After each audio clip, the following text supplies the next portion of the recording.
লোভ, রাগ ও জিদ, এই তিনটে জিনিস মানুষ যদি ভালো উদ্দেশ্যে ভালো কাজে ব্যবহৃত না করে, তাহলে এই জিনিসগুলো মানুষকে মনুষ্যত্বের শ্রেণী থেকে নামিয়ে পশু থেকে অধম করে তোলে।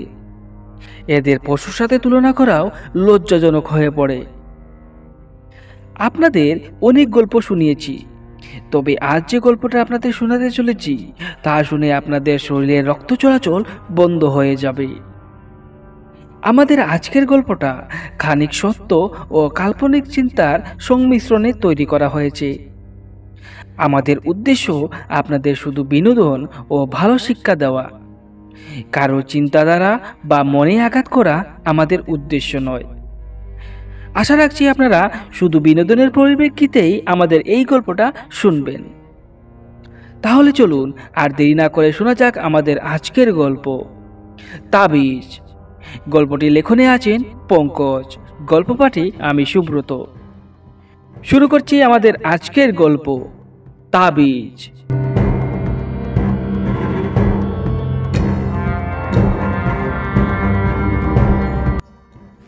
কালুবাবু ও রতিনবাবু দুই প্রতিবেশী। তবে এই দুই প্রতিবেশী এই গ্রামের লোকদের নাকে দম বন্ধ করে রেখে দিয়েছে। মাসে 4 বার তাদের ঝগড়া হয়। শেষে গ্রামবাসীরা এসেই তাদের সমস্যাটা মিটিয়ে দিতে হয়। তবে তা কিছুদিনের জন্যই। সপ্তাহখানেক পর আবারও তাদের ঝগড়া লেগে যায়। এটা এখন এই গ্রামের মানুষের কাছে একেবারে সাধারণ ব্যাপার হয়ে দাঁড়িয়েছে। এই সমস্যার আসল কারণ হচ্ছে তাদের বাড়ির পিছনের আম গাছটা নিয়ে। কালুবাবু ও রতিনবাবু এই আম গাছটাকে নিজেদের বলে দাবি করেন। এই নিয়েই তাদের ঝগড়া শুরু হয়। এই ঘটনায় বিরক্ত হয়ে শেষবারের মতো গ্রাম পঞ্চায়েত বসে এবং সবাই মিলে ধার্য করে এই আম গাছটা কালুবাবুর হবে, কারণ এই গাছটা কালুবাবুর বাবু রোপণ করেছিলেন। সীমানাটা যদিও রতিনবাবুর, তবে গাছটা কালুবাবুরই। তাই রতিনবাবু এই গাছের দাবি ছাড়তে হবে। আর যদি কেউ গ্রাম পঞ্চায়েতের নির্দেশ অমান্য করে, তাহলে তাকে গ্রাম ছাড়তে হবে। এটাই ধার্য হয় গ্রাম পঞ্চায়েতের বিচার সভায়। গ্রাম পঞ্চায়েতের এরকম হুমকি শুনে রতিনবাবু শেষমেশ সেই আম গাছের দাবিটা ছাড়তে বাধ্য হন। শেষমেশ এতদিনের ঝগড়ার অবসান ঘটে। একদিন কালুবাবুর শরীর প্রচণ্ড খারাপ হয়ে যায় এবং দেখতে না দেখতেই কদিনের মধ্যেই ওনার এমন অবস্থা হয়ে যায় যে উনি আর বিছনা থেকেও উঠতে পারছেন না। এইভাবে মাসখানেক বিছনায় পড়ে থাকতে থাকতে উনি পরলোক গমন করেন। যেদিন কালুবাবুর মৃত্যু হয়, রতিনবাবু ও তার স্ত্রী তাদের বাড়িতে আসেন এবং কালুবাবুর স্ত্রীকে সান্ত্বনা দেন। দিদি, অনেক ঝগড়াঝাটি করেছি কালুবাবুর সাথে, তবে আমি উনাকে আমার বড়দাদা হিসাবেই মানি। উনি চলে যাওয়ার খবরটা শুনে আমি আর ঘরে থাকতে পারিনি। শেষবারের মতো কালুবাবুর কাছে ক্ষমা চাওয়ার জন্য প্রাণটা আনচান করছিল, তাই দৌড়ে এখানে চলে আসি। দিদি, আমাদের শেষবারের মতো কালুবাবুর কাছে ক্ষমা চাওয়ার অনুমতি দিন। তখন আবেগে ভেসে যাওয়া কালুবাবুর স্ত্রী তাদের অনুমতি দেন এবং তারা দুজন কালুবাবুর লাশটার সামনে গিয়ে দাঁড়ায়। কিন্তু আসল কথা হচ্ছে তাদের মনে কোনো পশ্চাতাপ ছিল না। তারা অন্য একটা মতলবে তাদের বাড়িতে এসেছিল। রতিনবাবুর স্ত্রী কালুবাবুর লাশটার সামনে গিয়ে মিথ্যা কান্না করার নাটক করে এবং তিনি সেই মৃত ব্যক্তির মুখে একটা তাবিজ পুরে দেন। এই তাবিজটা কোনো সাধারণ তাবিজ ছিল না, এটা ছিল মন্ত্রসিদ্ধ পৈশাচিক তাবিজ। কিছুক্ষণ পর তারা দুজন চলে যান সেখান থেকে এবং কালুবাবুর শরীরটাকে মাটি চাপা দেওয়া হয়।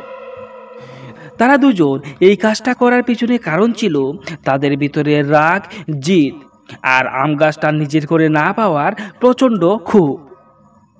বিচারে কালুবাবু জিতে যাওয়ায় তাদের মনে প্রচণ্ড জিদ হয় এবং তারা এই কাণ্ডটা ঘটায়। এই তাবিজের আসল কাজ হচ্ছে মৃত ব্যক্তির শরীরে প্রাণের সঞ্চার। এই তাবিজটা রতনবাবুর স্ত্রী তৈরি করেছিল, কারণ উনি কালো জাদুতে পারদর্শী ছিলেন। এদিকে লাশটাকে মাটি চাপা দিয়ে সবাই বাড়ি চলে যায়। সেই দিন রাত্রিতেই কালুবাবুর দরজায় 3টা টুকি পড়ে। দরজায় 3টা টুকির শব্দ শুনে কালুবাবুর স্ত্রী কে কে বলে দরজার সামনে আসেন এবং দরজাটা খুলেই এক চিৎকার করে উঠেন। উনি দেখতে পান কালুবাবু সেই মাটির কবর থেকে উঠে এসেছেন। তার সমস্ত শরীরে রয়েছে মাটি, আর চোখ দুটো নীল ভয়ঙ্কর রূপ ধারণ করেছে। এটা মোটেই তার স্বামী হতে পারে না, এটা কোনো প্রেত। কালুবাবুর স্ত্রী দরজাটা ভয়ে বন্ধ করতে চাইলে উনি আর দরজাটা বন্ধ করতে পারলেন না, কারণ কালুবাবুর প্রেতটা তার স্ত্রীর গলা চেপে ধরে এবং সেখানেই তাকে মেরে ফেলে। পরদিন সকালবেলা কালুবাবুর স্ত্রীর দেহটা ঘরের বাইরে দেখতে পায়। ওনার মুখটা সম্পূর্ণ নীল হয়ে গেছে, যেন ওনার শরীরে কোনো রক্তই নেই। এত রহস্যজনক মৃত্যু দেখে গ্রামের কেউ কিছুই বুঝতে পারছে না। এরপর থেকে এই গ্রামে এক একজন করে লোক রহস্যজনকভাবে মৃত্যুবরণ করতে থাকে। তবে একটা অদ্ভুত ব্যাপার সব লাশের পাশেই দেখতে পাওয়া যায়। কিছু লাল মাটি দেখতে পাওয়া যায় সেই লাশগুলোর সামনে। গ্রামবাসীরা অনুমান করে এটা কোনো মানুষ নয়, এটা কোনো প্রেতের কাজ। এবার গ্রামবাসীরা ভয়ে একত্রিত হয়ে রাত কাটানোর পরামর্শ করে। তবে তাদের ব্যতিক্রমী ছিল রতনবাবুর পরিবার। তারা একা একাই বাড়িতে রাত কাটাতো, তাদের যেন কোনো ভয় নেই। তারপর গ্রাম পঞ্চায়েতের প্রধান উনি সবাইকে ডেকে এনে একটা পরামর্শ করেন। তোমরা শুনো সবাই, গ্রামের সমস্ত লোক একত্রিত হয়ে রাত কাটাচ্ছে, শুধু রতনের পরিবারই একা একা থাকছে। তাদের যেন মনে কোনো ভয় নেই। আমার মনে সন্দেহ হচ্ছে এই সব ঘটনার পিছে রতনবাবুর পরিবারের হাত নেই তো? আমরা আজ রাত্রিবেলা সকলে মিলে রতনবাবুর বাড়ির পিছনে গিয়ে পাহারা দেব এবং তাদের উপর নজর রাখব। পঞ্চায়েত প্রধানের এইসব কথা শুনে গ্রামের সবাইও সম্মতি জানায়। কথা মতো তারা সবাই গিয়ে রতনবাবুর বাড়ির চারপাশে লুকিয়ে পড়ে। রাত ঠিক 12টা। তারা হঠাৎ দেখতে পায় কালো চাদর মুড়ি দিয়ে 2টি লোক কালো শ্মশানের দিকে যাচ্ছে। এই দেখে গ্রামবাসীরাও তাদের পিছনে পিছনে লুকিয়ে লুকিয়ে অনুসরণ করে। সেই লোকগুলো কালো শ্মশানের কাছে গিয়ে দাঁড়িয়ে যায়। তারপর গ্রামবাসীরা যা দেখে তা দেখে তাদের শরীরের লোম শিউরে ওঠে। রতনের স্ত্রী কালো শ্মশানের কাছে আসে এবং এক বাটি রক্ত তার শ্মশানের কাছে রাখে এবং তাকে ডাকতে শুরু করে, আয় আয়, তোর খাবার এনেছি, আয় আয়। এইভাবে 3বার ডাকার পর হঠাৎ শ্মশানের মাটি ফাটল দিয়ে উপরে উঠে আসে কালুবাবুর কায়াটা, যা থেকে মাংস ঝরে ঝরে পড়ছিল। একই ভয়ঙ্কর দৃশ্য দেখছে গ্রামবাসীরা। তারপর সমস্ত গ্রামবাসী তাদের হাতের মশাল দিয়ে তাদেরকে ঘেরাও করে। তারপর গ্রাম প্রধান বলে ওঠেন, শয়তান, এটা তাহলে তোর কীর্তি? তুই এই প্রেতাত্মা দিয়ে এত লোকের প্রাণ নিয়েছিস, শয়তান! এখন রতন হাতে নাতে ধরা পড়ায় সে সমস্ত জিনিস স্বীকারোক্তি করে ফেলে। হ্যাঁ হ্যাঁ, আমি করেছি এইসব। তারপর গ্রামের একজন তাকে জিজ্ঞেস করে, কেন করলি রতন তুই এরকম? তখন রতন ভয়ঙ্করভাবে হাসতে শুরু করে। যারা এই আম গাছটা দিয়েছে কালুকে, একে একে আমি তাদেরকে এই প্রেতাত্মা দিয়ে শেষ করে দিয়েছি।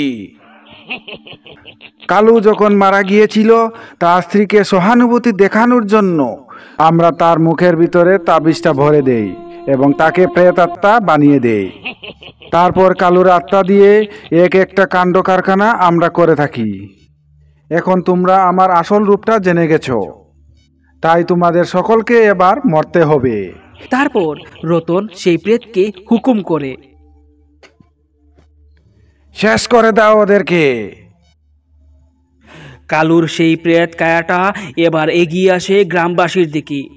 সবাই তা দেখে পালিয়ে যায়। তবে গ্রাম প্রধান আরো 4 জন এক জায়গাতেই দাঁড়িয়ে থাকে। গ্রামের একজন বলে ওঠে, কাকা, এটা কোনো মানুষ নয়, এটা প্রেত। এটার সাথে শরীরের শক্তি দিয়ে পারা যাবে না। দাঁড়ান, আমি ব্যবস্থা করছি। ওদিকে কালুর প্রেতাত্মাটা এগিয়ে আসছে ধীরে ধীরে।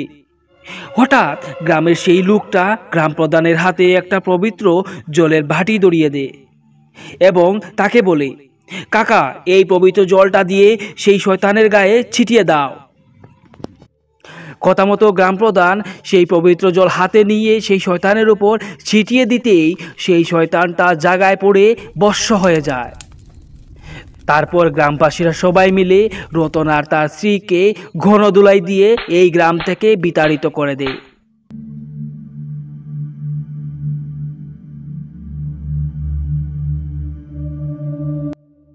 আপনারা এতক্ষণ শুনছিলেন আমাদের আজকের গল্প তাবিজ। আমাদের গল্প যদি আপনাদের ভালো লাগে তাহলে অবশ্যই আমাদের ইউটিউব চ্যানেলটাকে সাবস্ক্রাইব করে রাখতে পারেন এবং পাশে থাকা বেল আইকনটি প্রেস করে রাখতে পারেন যাতে আমাদের সমস্ত ভিডিওর নোটিফিকেশন আপনাদের কাছে যায়। সবাই ভালো থাকবেন, সুস্থ থাকবেন। শুভরাত্রি।